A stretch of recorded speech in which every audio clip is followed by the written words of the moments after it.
Khamzat Chimaev is one of the most terrifying prospects to ever grace the octagon.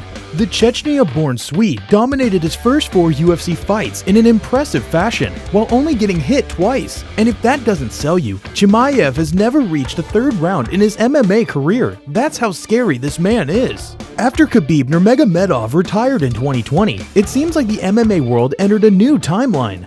During Chimaev's pro debut, fans were quick to draw comparisons to the Eagle.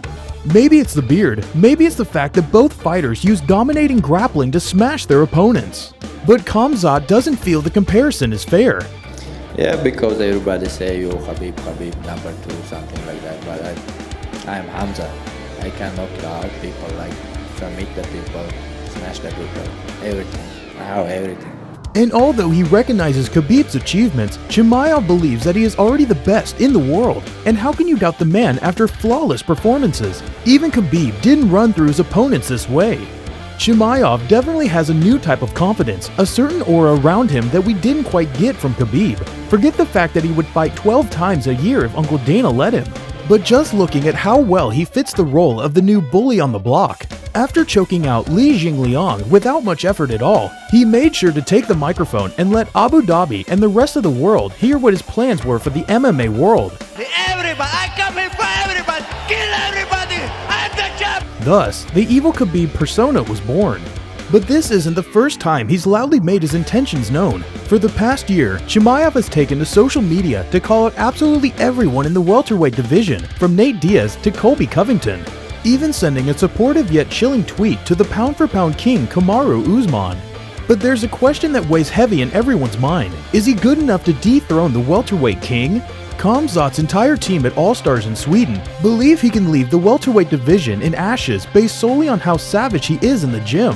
Alexander Gustafsson, the man who went toe-to-toe with the great John Jones, says that Khamzat could put Usman to sleep. I think you put Kamaru Usman to sleep, honestly. But these comments are absolutely no surprise to Chimaev. He's been calling his shots his entire career. I'm better everywhere. I'm better wrestling, I'm better grappling, I'm better striking. How are we gonna stop him? If he has this ability, why isn't he fighting for the title right now? Chimaev is currently the number 11 ranked welterweight with seasoned veterans hovering above him. Despite at one point saying he doesn't want to rush Chimaev, it doesn't seem like Uncle Dana wants to wait around for Chimaev to run through the top 10. Chimaev and number 2 ranked Gilbert Burns have verbally agreed to fight at UFC 273 in April.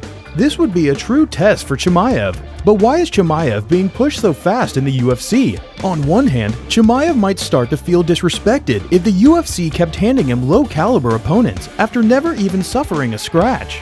On the other hand, it might be a smart business decision to build up the hype as much as possible with an all-stakes contender match against a guy with elite jiu-jitsu in Burns, something Chimaev has yet to deal with.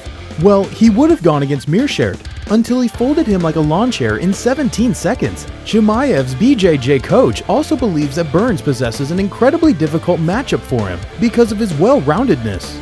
Kevin Lee, the new Eagle FC signee, has a theory about Chimaev's UFC push. The former UFC lightweight contender thinks Chimaev's push is a ploy from the UFC in order to poke at Khabib Nurmagomedov's ego, eventually leading to a potential return from the Eagle.